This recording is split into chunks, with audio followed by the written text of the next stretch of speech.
on RxMuscle.com and streaming live today on Facebook Live. This is Ask Dave, better known as hashtag Ask Dave on RxMuscle.com, brought to you by Species Nutrition. I'm your host, Sadiq Faruqi. This is your weekly 30-minute question and answer show with Dave Palumbo. All your questions on diet, training, supplementation, IFBB pros, competitions. This past weekend was the Arnold South Africa as well as the Pittsburgh Pro. We were joined by Chris Bumstead, who won the Classic Physique division. That interview is going to be up shortly on RxMuscle.com and the RxMuscle YouTube channel. Available now on RxMuscle.com is our interview with Johnny O. Jackson, winner of the 2017 Arnold South Africa. As we now bring in Dave Palumbo. Dave, now with the new studio, we're streaming live on Facebook, and I believe by next week, we should be back live streaming on YouTube. We are actually on YouTube, Sid, so you might not, it's the other way around. Next week we might go on Facebook Live as well, but we'll definitely be streaming on YouTube, and I know that's where all our subscribers know how to find the show, and so that'll be set in stone, so to speak. Now, I just wanted to mention Chris Bumstead, 22 years old. What a prodigy this kid is. You know, he turns pro at bodybuilding, the North American Championships last year, and now at the old age of 22 years old, he wins his first pro show, the Pittsburgh Pro in Classic Physique, qualifying for that Olympia. I don't think we're going to see this guy staying in Classic too long because the kid is just a dynamo. He's growing it by leaps and bounds, and he's got some of the best shape that I've seen in a long time. Johnny Jackson, on the other extreme, is 46 years old, and he's retiring this year. This will be his last year. He ended on a very high note, obviously winning that Arnold South Africa, the biggest win of his career, and he'll be at the Olympia later this year, and then that'll be it. So congratulations to both guys, old and new generation, old generation, and it's kind of ironic that we had them both within 1 or 2 days of each other. But hey, we're seeing the new guard coming onto the bodybuilding scene, and it's exciting. So again, if you want to join us on this show, you can ask your question on the Muscle Central Forum on RxMuscle.com. If you're not already a member, it is free to register. So now that we have clarification, hello to our YouTube audience. If you're watching us live, you can ask your question on the chat box on the right-hand side of the video player. Our producer, Johnny Styles, will field the questions, pass them along, and we'll get them on the show. Instagram, official_RxMuscle, or our official Facebook page, or tweeting us using hashtag AskDave. We'll start on the Muscle Central Forum on RxMuscle.com. Go to John Smetten. Dave, on the liquid research chemicals, T3 and Clen. I've heard it's best to get pills because liquids can degrade quickly and dosing can be incorrect. What do you think about this?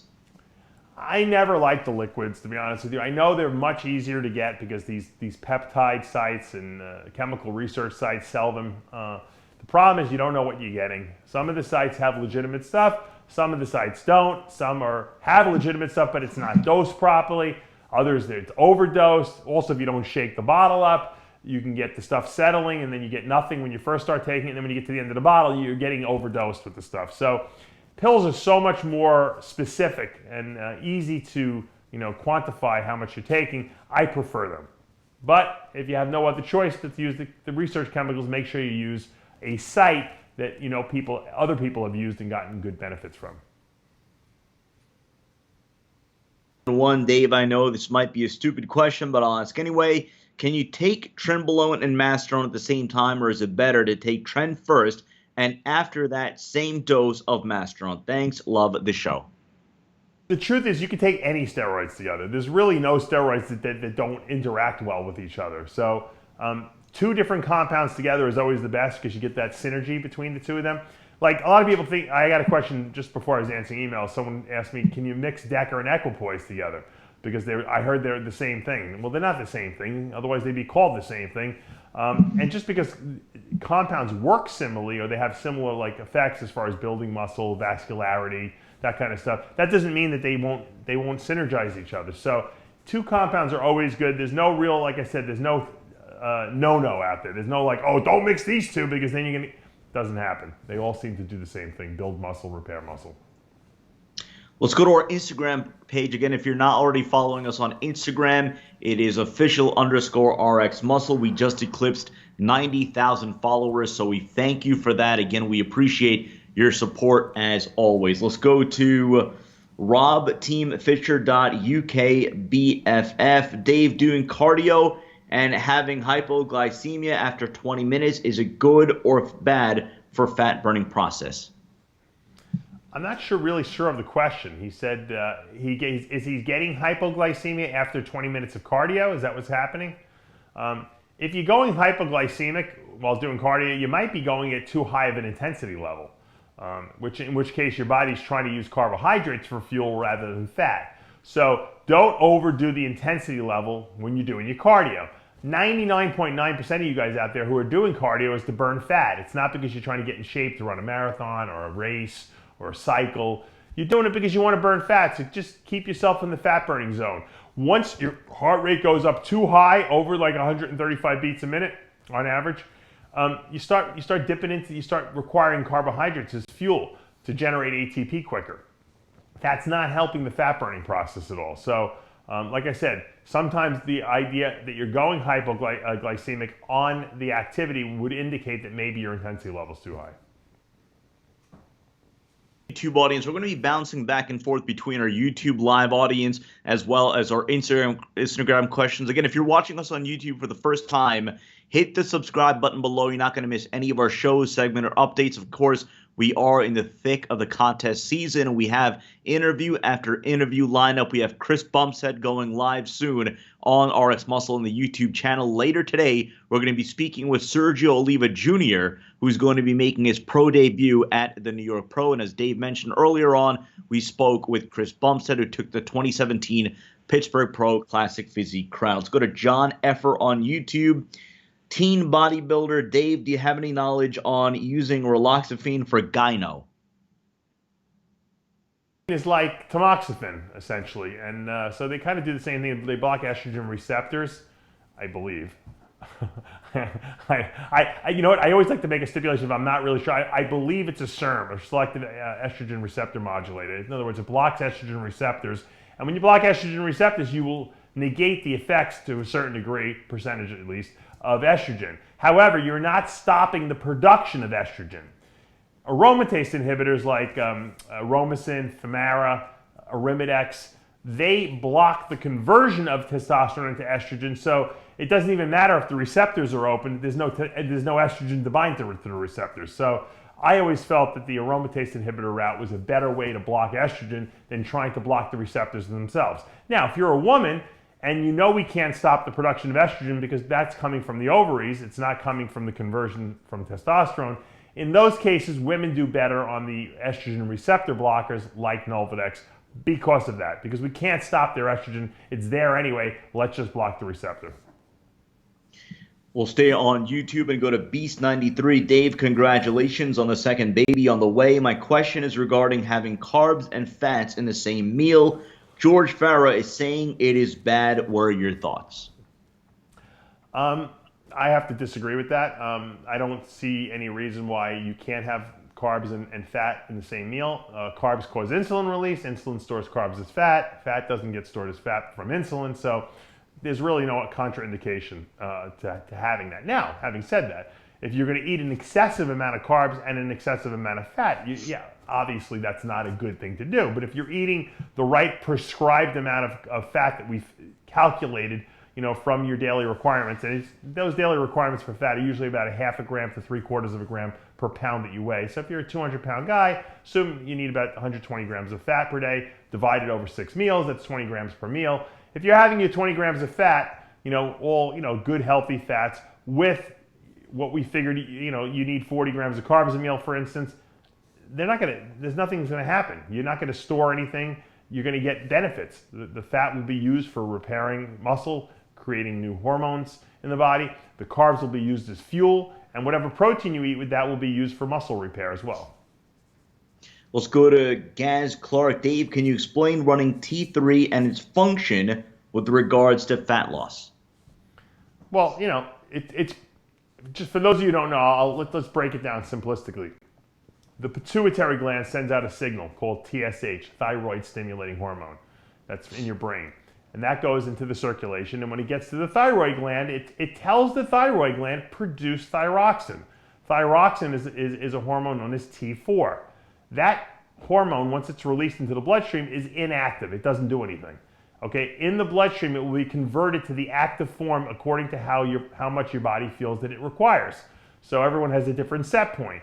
So, let's say person X has X amount of T3 required. Well, T4 will convert to X amount of T3, and then the T3, which is the active thyroid hormone, will actually, start working on the metabolism, whether it be building muscle, speeding that process up, whether it be breaking down fat, for energy, or metabolizing carbohydrates. Basically, thyroid hormone affects all three of the macronutrients.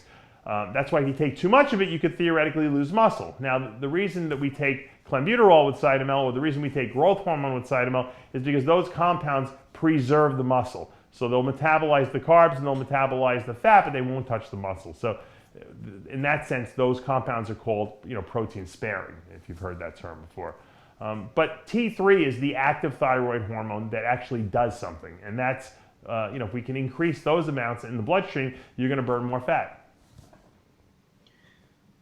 You're watching RxMuscle. You're watching RxMuscle.com, Rx original programming. Ask Dave, your weekly 30-minute question and answer show. Right now, taking questions now from our Facebook page. Let's go to question about water manipulation. Let's go to Renee Dassler. Dave, what do you think about sugar alcohols in contest prep? He says he's 1 week out. Yeah, I don't like sugar alcohols. Everyone likes to say they're sugar-free. Yeah, but they're not carb-free. Sugar alcohols have carbohydrate content. I know some of them are not as absorbable as others, and I think the reason why a lot of these sugar alcohols are not absorbable is because they cause they basically cause you to have, they almost act like a laxative on your body. I don't know if any of you guys have ever consumed too much malitol or maltodol or xylitol or all those OL alcohols.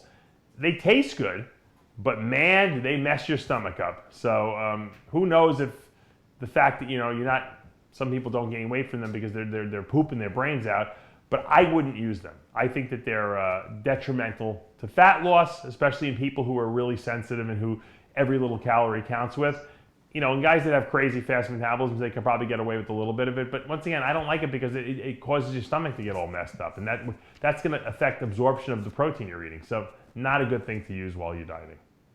Similarly, Jimmy Vu on YouTube wants to know your take on consuming an occasional diet soda while on contest prep. Does it affect fat loss at a hormonal level, although they contain no calories? I think diet soda is okay. As long as you're not drinking excessive amounts, 4 liters a day, I think that a little diet soda is not such a bad thing. And a matter of fact, it gives you something to take the edge off that sweet, taste you have in your mouth. I'm all for it. I used to drink a lot of Diet Sprite or Diet, not Diet Mountain Dew, Diet, there was another, I didn't like the colas. I like the clear ones. And to me, man, that lemon lime taste, woo, was that good when you're dieting, man. Let's go stick with our Facebook questions. There's a good one here by Paul Turner. Dave, your preferred protocol with water and sodium manipulation prior to competition? Well, I'm not going to give you my whole protocol because it's going to take too long, and everyone is different. I've said this before. I believe in restricting sodium 1 day before, not before that. I keep it high before that. I don't taper water. I don't load water. 1 day before, I take away the sodium for the first the first 90% of the day, okay, till 8 o'clock at night, 8:30 at night, the night before the show. I cut water intake then. At that point, I'll usually put a last meal in there that has some salt in it to balance electrolytes before bed, assuming the person's dry. If they're not and they're barely making it, I might not give them any sodium for that meal. So that's variable. I only use diuretics the day before the show, maybe a half a Diazide Friday morning, another half before bed. Other than that, I might only use one half, and it depends on what the person looks like. And that's really what I do. And then Saturday morning, on Saturday, I'll let people eat sodium in their diet. I just don't have them drink anything. I might have them drink half a cup of coffee in the morning, and that's all they're going to get until after prejudging. After prejudging, I might give them another 6-8 ounces of like diet soda or some water, maybe another half a diuretic at that point if they need it, and just coast right into the show at that point. So the less you change, I find, the better you look. Couple of things. Again, you're watching Ask Dave on RxMuscle.com, brought to you by Species Nutrition. Our producer, Johnny Styles, informs me that we are indeed streaming live on full HD 1080p. Again, we appreciate your patience through this whole process. Of course, Dave and family, Johnny and his family moved down to Florida. New studio, went through a transitional phase, but now they are situated in the new studio. I'm sure Johnny and Dave are going to give you a full behind-the-scenes tour of the new studios, but we are back to full capabilities with, the internet capabilities to live stream, and of course that's what we're doing now, and we appreciate your patience during this transitional process. Another reminder, on May 20th, the New York Pro, we're going to be there. We thank Yamamoto Nutrition for sponsoring our coverage, so you're going to get the full gamut with Dave, Chris, Johnny Styles, myself. We're going to be covering the show wall-to-wall May 20th, New York Pro, and of course we're going to be having interviews with the top competitors leading into the show. Let's go to Human Didashti on Facebook. Have Arimidex or Aromasin by themselves have been proven to increase testosterone? I mean, yes and no. Because if you happen to be one of these people that when you produce your natural testosterone, you convert a lot of it to estrogen, okay? What's essentially happening is it's not the estrogen that's the problem. It's the fact that you're losing your testosterone to estrogen. It's you're converting it.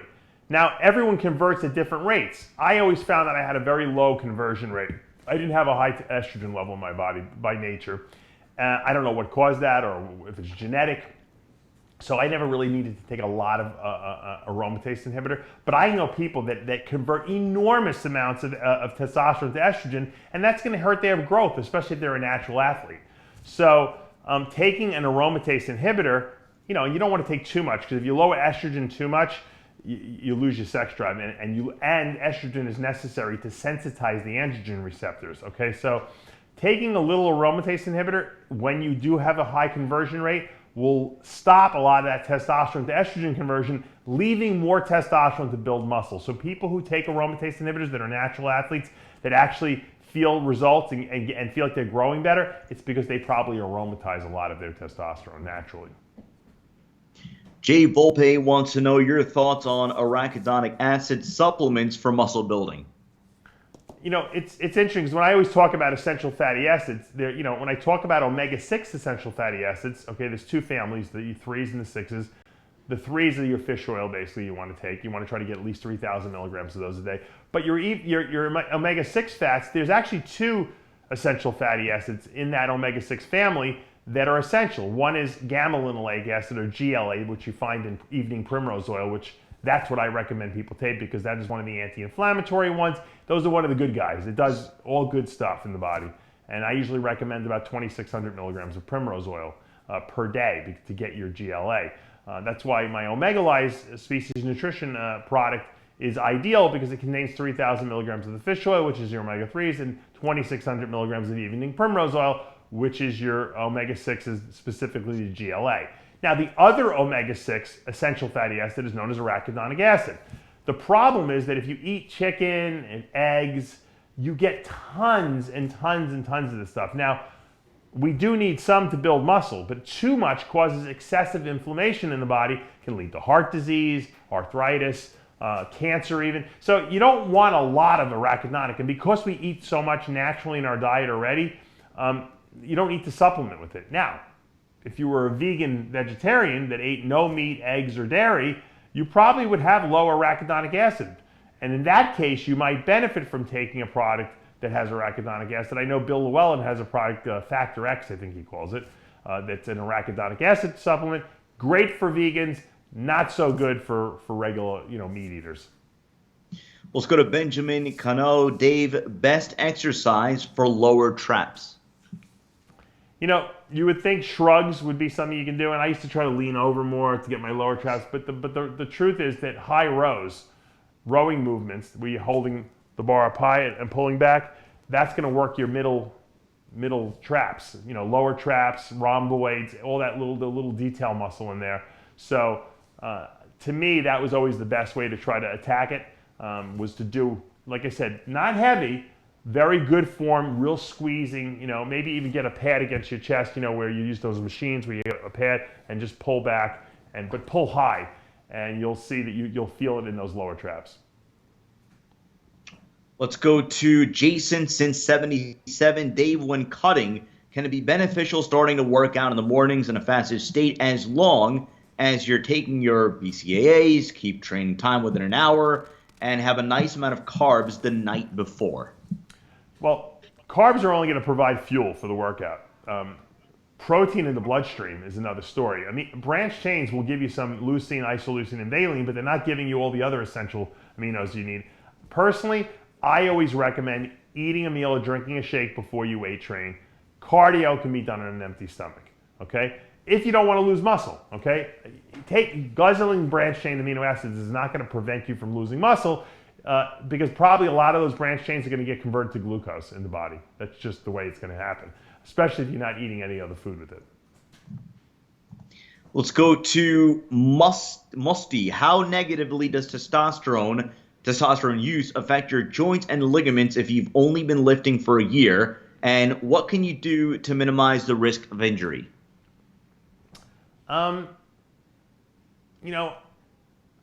Repeat the question again, Sid. No problem. So how negatively does testosterone use affect your joints and ligaments if you've only been lifting for a year? And what can you do to minimize the risk of injury? I wanted to make sure they said negatively. I thought they said positively. Testosterone is not going to make your joints hurt. Now, granted, testosterone will increase muscle strength, which could put more strain on the tendons and ligaments. And don't forget, anabolic steroids only affect muscle tissue. They don't affect joint and connective tissue. So that could be a problem, but really it's not gonna do anything negative to your joints. If your joints are hurting, it's either because you're not lifting right or because you're lifting much heavier because you're stronger on the testosterone, and that's irritating your joints. Let's go to Lee Carter Fitness. Dave, does whey isolate spike insulin? I mean, yes and no. If you took whey isolate on an empty stomach in a fasted state and without any fuel source with it, yeah, you probably would convert a good amount of that into carbs. If you took whey isolate with a fatty acid supplement, like let's say putting a tablespoon of all natural almond butter or peanut butter in with the whey isolate, no, most of it will stay as protein. Your body can use the fat from the peanut butter as a fuel source. Likewise, if you took a whey isolate in it with a carbohydrate drink, your body's not going to convert that whey protein to carbs. It doesn't need to. It's got carbs there already, and the carbs are already giving you fuel. So whey isolate will only convert into glucose in large amounts, that is, in the presence or in the lack of a fuel source.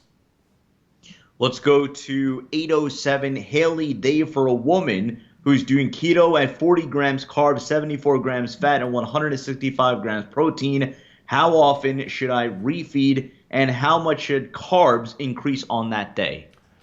I like to do a cheat meal. I've talked about this before, once a week. I don't think it should be the whole day. I think one meal per day. Spike your insulin a little bit with some nice carbs, something you enjoy eating. Make sure you eat protein too with the meal. Don't just have junk food, For women, I try to tell them to limit it to 100, 150 grams of carbs the most.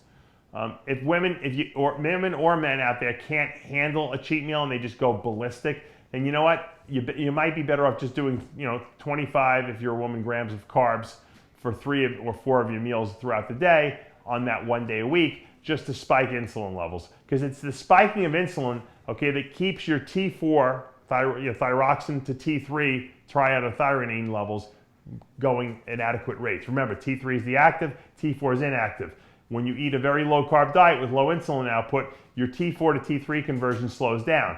You can speed that up and prevent your body from going into slowdown mode by throwing in a cheat meal once a week, because when you spike insulin is basically telling thyroid hormone, we're fine, keep converting to T3. And that's what happens. Let's go to Josh Romero. Dave, I tore my chest in December bench pressing. I'm still looking for a surgeon, but due to my insurance, I'm very limited with options. What are your suggestions for me if I don't do surgery? Well, I don't know how bad your tear is, so it's hard for me to tell. Is it cosmetic? Is it functional? Is it both? You know, if you're a bodybuilder and it's very cosmetic, I would certainly try to get it fixed. You know, likewise, if you're a powerlifter and it's a functional, deficit, I would also try to get it fixed. So it's your call, basically. I mean, most of the doctors will say do what you feel, because I always ask about my knee. I say, you think I should get my knee redone? They're like, well, it's a personal choice. Some people might live with it, some people might not. So this is really a personal choice as well. Let's go back to Instagram and check in with AR Reach 30. What are some tips to take full advantage of your rebound coming off a contest prep, specifically your cycle and carb/calorie increases? Well, when you come off contest prep and a cycle, you usually have so much stuff in your system because you're on 4 different things and long acting, short acting, that by the time all the stuff exhausts itself from your system, that's probably 4 weeks down the road. So I don't believe in continuing to take gear post-contest. I like to go right onto my PCT, start my HCG and Clomid, start my HCG, do that 2 weeks, then Clomid for 2 weeks, and then go off. Because you're going to have, for 6 weeks after your show, you're still going to have stuff in your system, I'm telling you, and you're going to still grow and make gains as long as you eat good and you don't eat junk food and you don't miss the gym, you're going to get a great rebound.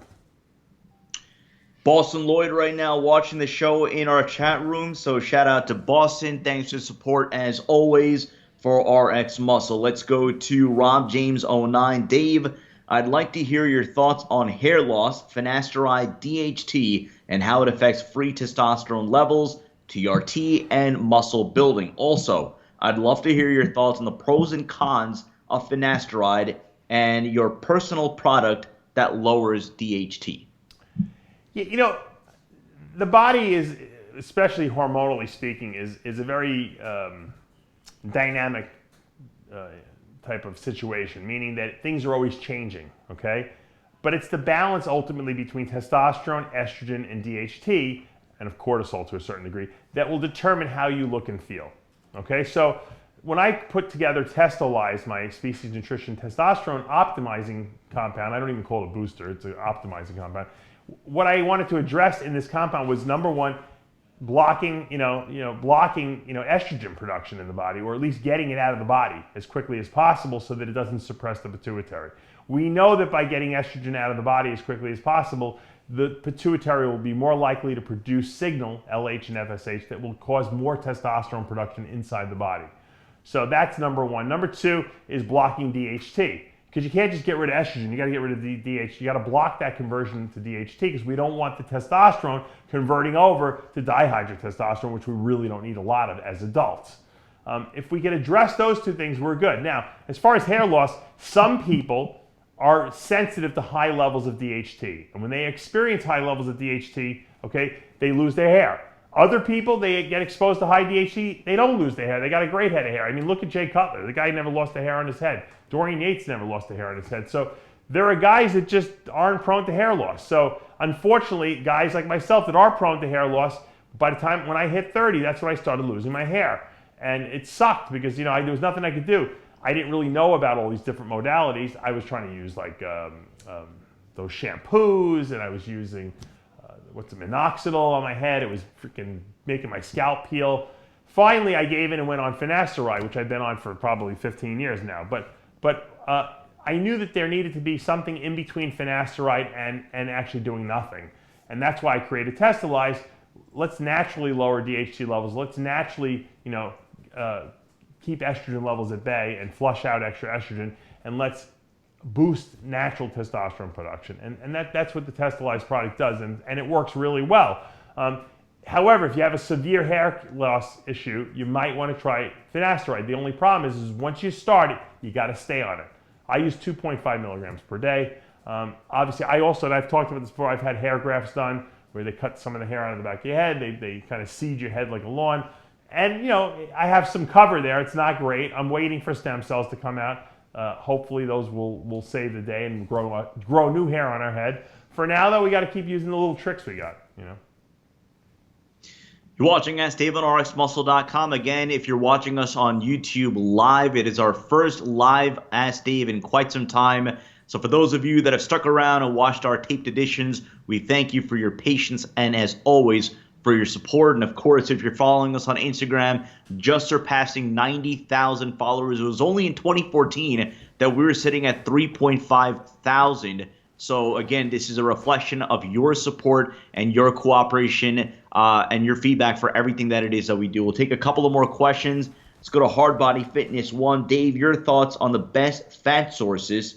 Been reading a lot about the fake olive oil fiasco. Also, could you elaborate on your thoughts about coconut oil in terms of quality compared to other healthy fat sources? Let's start with coconut oil, because I do like coconut. I don't think there's anything wrong with it, except it's just a fuel source, basically. It's a medium chain saturated fat, so it's not an unhealthy saturated fat, but it's a saturated fat that really just gets used for fuel.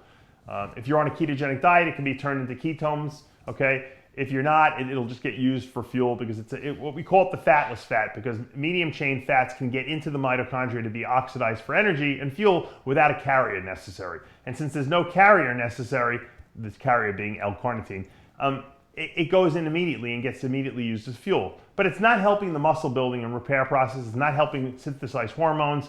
So to me, it's kind of a waste of a fat on a diet. In an off-season scenario, yeah, you can use it, no problem. I like to use fats that not only provide energy and fuel for the body, but also have essential needs in the body.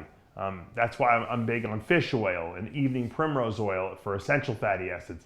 For the actual clean burning monounsaturated fats, which are the hard healthy ones, like extra virgin olive oil and macadamia oil and avocado oil, I kind of have given up on olive oil. I used to always use olive oil. Even though I make macadamia oil, I always used it because I felt that it was a healthy oil to me, and I would alternate back and forth. But with the reports that most of the olive oil in the United States nowadays is made from soybean oil and it's fake, I stopped using olive oil. I don't use extra virgin anymore. I only use macadamia nut oil, the Species Nutrition brand we get from South Africa, which has the best soil in the world. I'm telling you, buy a bottle of the mac oil, you will thank me. It tastes delicious, you can cook with it, it doesn't burn, it doesn't oxidize, you don't have to worry about light being exposed to it like with olive oil, and it tastes really good. And I'm telling you, I probably guzzle down anywhere from 4 to 5 tablespoons a day at 15 grams of fat per tablespoon. So, and I feel great. I feel the more I eat it, the leaner I get, actually. We'll take one. It's from our good friend Ilyas.Ali. Dave, what do you think about the pros at the Pittsburgh Pro asking for crowd applause? It looked as if they were a bit upset as the crowd was not appropriating them as guest posers properly. And he mentions Dexter, Rami, Phil, Dallas, Ruli, and Sergio. I knew you did an Iron Rage on this particular topic, but I guess his question is about what you think of the pros kind of asking for applause, but then also about the crowd there perhaps not reciprocating in quite fashion that we would expect them to with those caliber of names. Right. Well, first of all, the crowd is not New York. In New York, it's a different story. The crowd goes crazy in New York. Having said that, also, it's such a long show between the pro show and the amateur show and the daytime and the nighttime that I think people are just exhausted. They're not even paying attention. Why, however, they wouldn't pay attention to Big Rami, Dexter, Phil? I mean, I can't get over it, but I'll say this. John Romano and I did this segment on begging for applause, and I think it's pathetic. I don't like it. I think it's annoying. I think it's just not professional.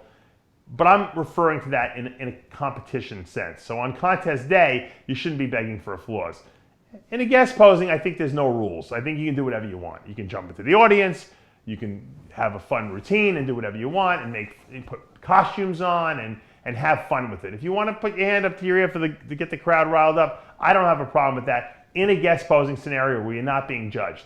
When you're being judged as a professional and someone who's polished looking, it looks pathetic when you beg for applause. So I think there is a distinction, and I don't have a problem with the guest posers doing it. I lied. We did get a good question here from Dubson965.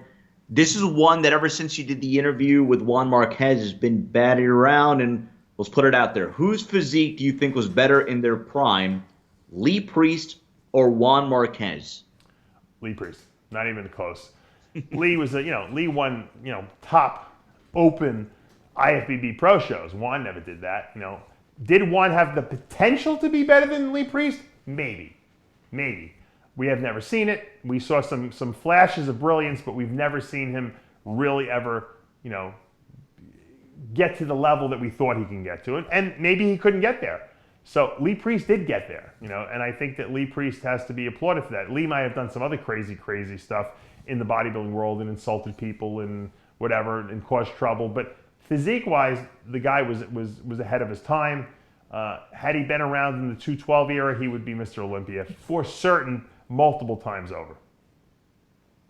Before we wrap this episode up, again, reminder, May 20th, New York Pro. We're going to be there in full force. We're going to be covering the show. Dave, Chris Aceto, Johnny Styles, myself. We're going to have athlete interviews leading into the show as well. And again, we thank our sponsors, Yamamoto Nutrition. Dave, before we go, any updates with your website, DavePalumbo.com? Yeah, I just want to, I got a few new products out there. I have a new, people have been asking me about alkalinized water filters, and they're really expensive out there, and I sell like a little shaker cup called the pH9 generator. You can kind of put water in there and shake it up and it makes it alkaline. But I found a new product that I bought it, I used it, I love it, and I said, you know what, I want to sell it. So I contacted the company, and I have it up at DavePalumbo.com at a very competitive price, probably the best price on the web. It's called Santa Via, a water alkalizing pitcher. You basically just pour tap water into the pitcher. It settles almost like a Brita filter. Except not only does it filter the water, but it also alkalinizes the water. And as long as the water is touching that filter that's sticking into the water, it's going to stay alkaline for as long as you want. It doesn't lose its alkalinity.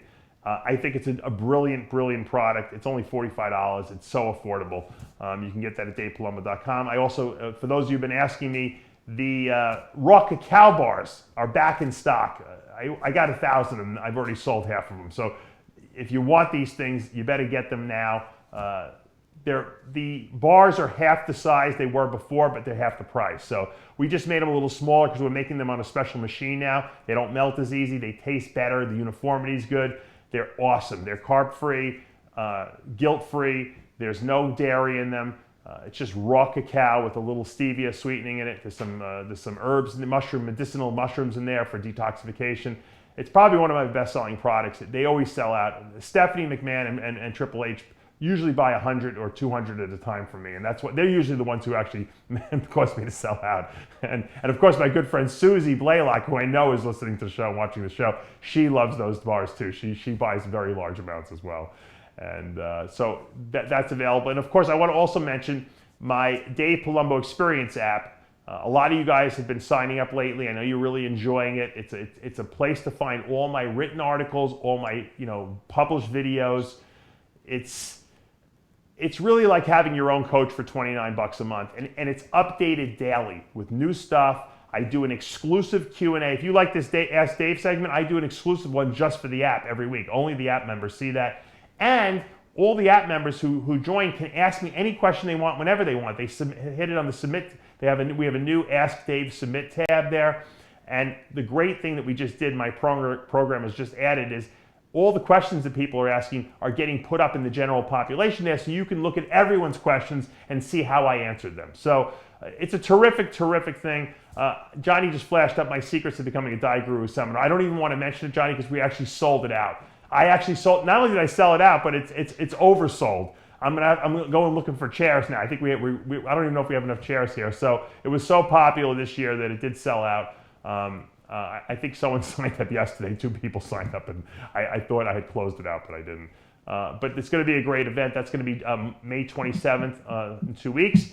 And then we'll be planning the next one will probably be in August. So if the people who can't go to this one, you get the one in August, at the end of the summer. And because I'm going to be getting a little shoulder surgery. Well, it's not a little shoulder surgery. I'm going to be getting a shoulder replacement on the left shoulder July 10th. So I'll probably be out of commission for a couple weeks, at least, a little groggy. By August, I should be, back in the swing of things. So we'll probably have the next course at the end of August, beginning of September. And then, of course, the Olympia will be in September. Also, Johnny Styles and I are going to be out in Milan, Italy on, what is it, Johnny? May 8th? No. June 8th. I believe June 8th through 11th. We'll be out at Yamamoto's production facility, which is going to be super exciting. We'll be doing a video showing you guys where those products come from. how they're made, who's running the show over there. We'll be going to my good friend Alessandro Savi's house hopefully for dinner. His mother will make us a little dinner, and we'll be taking him to the gym. He'll be about a couple weeks out from his show, so he'll be looking like a super freak for certain.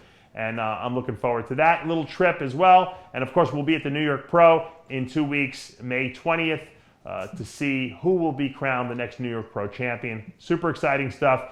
Sid, it's the busy season. This is where things start to pick up. And then, of course, before we know it, we're going to be bringing you Olympia interviews leading into that show. So on that note, that's going to do it for this episode of Ask Dave. For Johnny Styles, Dave Palumbo, I'm Sadiq Faruqi reminding you to keep it locked to RxMuscle.com.